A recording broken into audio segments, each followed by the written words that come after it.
ข่าวซึ่งว่าโฮมซึกเกากังตึกเอาไล่เว้งกดขายยาวแลบเตสืบตึกเอาเว้งปัดกุมกำที่แนวเอแทง3เจเว้ง MNGA และที่แนวเอตกลงกึดตึกกันโจเข้าเสภาย MNGA ตุกย้อนเอา3เจเว้งโฮมป้าตั้งนำคำแลนำตูตับซึกเกากัง MNGA และตับซึกตั้งที่แนวเออันไล่เป็นปังตึกกันเฮาเฮียงเนถึงใต้ปอดห้องเนครั้ง3วันนั้นไล่ตกลงกึดตึกกันไว้โจเขาเสตากวยกาภายตับซึกเกากัง MNGA เขาทุกย้อนเอานาลินอันซิมไว้แลนาลินมังตีเทียงกำพองไหนพื้นเขาเอลตีออกแนวไว้หนังไหนแต่เมื่อในวันที่17เดือนมัดนั้นจุ้มกอมาตีเงางุนผู้นำจันสูงและตับซึกเกากัง MNGA และตับซึกปรองที่แนวเอไล่ฮบอุบโอตากึดตึกกันในเส2ไผ่ไล่ยุกเอาคอไล่เจอกันเสอุบโอกันมาในครั้ง2วันเต็มๆต่อถึงในวันที่18เดือนมัดย้ำหัวคำนั้นเส2ไผ่ไล่เจอกันว่าเตกึดตึกโจเขาว่าในเสไผ่ซึกเกากัง MNGA สำลัดว่านอกเหลือเวียงกดขายอันซิมไว้นันยาวได้10ซิมเอาเทียงนาลินเหมือนหนังนำคำนำตูเมืองหลงเจอในป่าแทงว่าไหนTNLA และ MNDA ไล่ตกลงกึดตึกกันโซเขาเมื่อเลือนมา18วันย้ำหัวคำนั้นเซภาย MNDA ลัดไว้ว่าได้ยึดเอาปืนตีมือหนังนำคำก้นจำเจอ TNLA ลัดกว่าที่สื่อข่าวเอลาวตีว่าเขาไล่ตกลงกันไว้ว่าเตกึดตึกกันยาวก้วยกายังมีลองตุกย้อนเอานาลินไว้เทียงกำพองคาออลองตุกย้อนมันนั่นก็มีดังนำตั้งหลายคาออต่อเหลียวจอมเสียนตั้งหลงเมืองหุมตุ้มปีรองสู้ล้านนั่นมีเกกหลันซึกค้างเขียเอสังยาวตีตั้งเก็กหลานเก็บขอนจินสันสอกก็มีลองเก็บขอนเตอหรือมาเยาว่าไหนตั้ง2ไผ่ไล่ที่สั่งกึดตึกกันไว้โจเข้าเสตาไผ่ตั้งตับซึกโกกัง MNDA เขามีการเข้าปิกล้อมปลดออกครึ่งกองกลาง TNLA ที่ย่อไว้กวนซึก TNLA กำพองเสต่อถึงย่ำเหลียวก็ตั้มไปปล่อยปันขึ้นว่าไหนตับซึกเกากัง MNDA เขาเอาเฮียงซึกนับเหียงเพเฮสิงาซึกเสเขาหิบปิกล้อมเวียงกดไขไว้เสียยาวซึกเกากังจีสังหซึก TNLA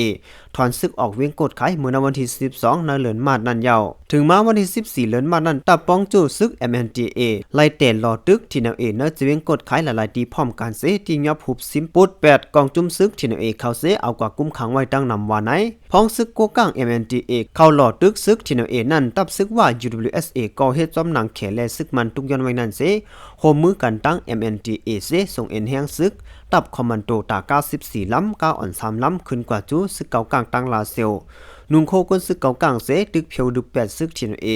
จอยตับซึกเก่ากลางเป็นตั้งการเสมีแผนการลงตาตีฮูบซิมเอาเว้งอันที่จับเส้นตั้งลงการก้าขายอัน TNLA กุมกำไว้นั่นแทงหลายๆเว้งในเย้าย้ำเหลียวไผ่ตั้งอ่อนโหตับซึกระแข่งเขาก็ตั้งตึกสืบอุบโองมีขอตกลงกึดตึกกันไว้อยู่เสลองซึกเก่ากังอย่างจอมเก็มเขเสตุกย้อนนาลินอีกป้าลองเปลี่ยนปัญหาพิษมอกันไว้แลต่างลองต่างเจอฉะนั้นก็ตีสืบอุบโองมีกันป้าเทียงวานังไหนหัวข้อข่าวที่2หั่นไข่คำตีเมืองย้องยาจนเอาคำกว่าเศร้าเกียบไปตีเวงเมืองย้องเมืองใต้ปลดออกนั่นมีจนจุ่มหนึ่งเข้ากว่าจนนะหั่นไข่คำเสจากเอาคำกว่าป้าน้ำหนักเศร้าเกียบไปในเย้าก้นปืนตีรัดกว่าที่สื่อข่าวว่าเมื่อวันที่18 3 เดือนปี2026ย้ำกลางค่ำหมอก11 โมงครึ่งมีก้น4ก่อขี่ก้าคลอนสีล้ำมาคือทีมลั่นคำตา3ก่อเข้ามาในลั่นคำตาก่อ1เป่าไว้นากาเจอเขา3ก่อข่มต้มนาไว้ป้ากองเสเข้ามาในลั่นเสียยาวจักขุดเอาคำกว่าไล่หันขึ้นหน้ากองวงจร44แคมราแตกอุบความใต้ต่อกันยิบกองก่อลงเหรียญไว้อัปเดตพึกไว้ตั้งหึงยาวว่าไหนเมื่อจวนเขามานั่นเจ้าของหันคำซ้ำตึกอยู่ในร้านขายแคปตินอันมีหิมจำเจ้าของกองเนี่ยห้องแสนว่าผู้ลากจวนเจ้านั่นก็เอากองงาเสอังยืมมันแหลมมันก็ไล่เลียนไปหลอดออกมาเขามาเล็ดไว้หนาเอากองจักเอาคำเสเลียนออกกว่ากำเหลียวก้นแต่อำเตอร์มาเจ็บจนออกกว่าเย้าปริคันจังมาถึงเสกดทัดซับเสปาดังกองวงจร44แคมราในเย้า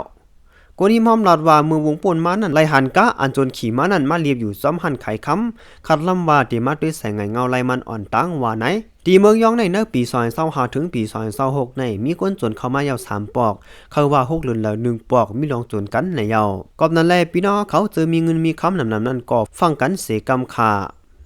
เขาในกอละเอียมาดีเขาเงาเลี้ยงหุ่นเหม่อแหล่เงาหางเสียงใต้เตรียมต่างไว้มีหนังในเขาเหม่อสูงตั้งเสียงค่ะ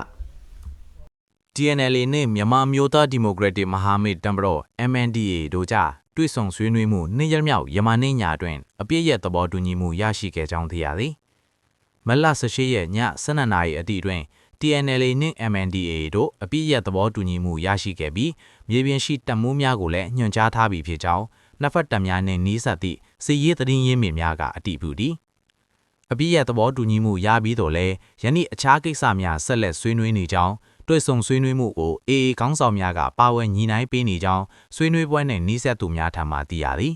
။ယနေ့တိုက်ပွဲဖြစ်ပွားမှုမရှိတော့ဘဲနှစ်ဖက်တပ်များရောက်ရှိနေသည့်နေရာများတွင်ရပ်တန့်ကဆက်ဆိုင်ထားကြောင်းမြေပြင်စည်ရေးတရင်ရင်းမြစ်များကဆိုသည်။ယနေ့မိုးလယ်ပိုင်းအထိ TNLA နှင့် MNDAA ထိန်းချုပ်နယ်မြေအဆက်ရှိ MNDAA ကိစ္စကားများတွင်စစ်ဆေးမှုတင်းကျပ်ထားပြီးကုန်စည်စည်းစိမ်မှုပိတ်ဆို့ထားဆဲဖြစ်ကြောင်း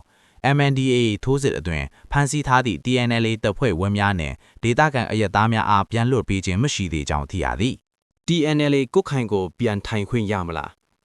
တအောင်းမျိုးသားလွတ်မြောက်ရေးတမတော် TNLA နဲ့မြန်မာအမျိုးသားဒီမိုကရက်တစ်မဟာမိတ်တမတော် MNDAA တို့မက်လော့18ရက်နေ့ည12နာရီကနေစပြီးနှစ်ဖက်အပစ်ခတ်ရပ်စဲလိုက်ပြီးလို့သတင်းရရှိပေမဲ့ကုတ်ခိုင်မျိုးကို TNLA ပြန်လေထိန်းချုပ်ခွင့်ရမရဆိုတာတော့မသိရသေးဘူးလို့စောင့်ကြည့်လေ့လာသူတွေနဲ့မြေပြင်သတင်းရင်းမြစ်တွေကပြောပါတယ်။ညီနောင်မဟာမိတ်အကြားမှာဖြစ်ပွားနေတဲ့ပဋိပက္ခနဲ့ပတ်သက်ပြီးနှစ်ဖက်အဖွဲ့ရဲ့တာဝန်ရှိသူတွေဟာမတ်လ18ရက်နေ့ကတည်းကလောက်ကိုင်မြို့မှာတွေ့ဆုံညှိနှိုင်းနေကြတာဖြစ်ပြီးနှစ်ရက်မြောက်နေ့မှာအပြစ်ခက်ရက်စဲထားဖို့သဘောတူညီမှုရရှိခဲ့တာဖြစ်တယ်လို့နှစ်ဖက်တပ်တွေနဲ့နှီးဆက်တဲ့စစ်ရေးသတင်းရင်းမြစ်တွေက